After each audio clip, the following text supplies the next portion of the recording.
আজকের কেকটা ছিল কাস্টমাইজ 2 টায়ারের 3 পাউন্ড ওয়েটের একটা কেক, কিন্তু কাস্টমার যেভাবে চেয়েছে আমি সেম সেরকম বানাইনি, ইচ্ছা করে বানাইনি, ইচ্ছা করেই আমি একটু আমার মতো করে বানিয়েছি।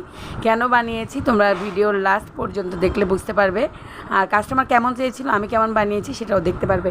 এই যে দেখতেছো সাদা কালার কেকটা আমি আগেই ক্রাম কোটিং করে আইসিং করে ফ্রিজে রেখেছিলাম।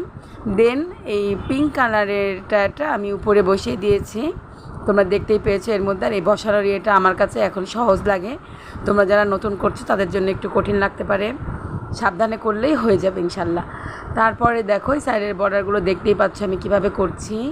আর এইখানে আমি নোজেলের সাহায্যে ছোটো ছোটো রোজেন করে নিয়েছি। আর এই যে দেখো, আর এইখানে আমি 2টা গোলাপ দিয়ে দিয়েছি, লিভ দিয়ে দিয়েছি, আর এই যে ছোট্ট পরিটাকে বসিয়ে দিয়েছি, আর এই হ্যাপি বার্থডে লেখাটা বসিয়ে দিলাম। দেখো মাশাআল্লাহ কেকটা কত সুন্দর হয়েছে। আর দেখো কাস্টমার কেমন চেয়েছে।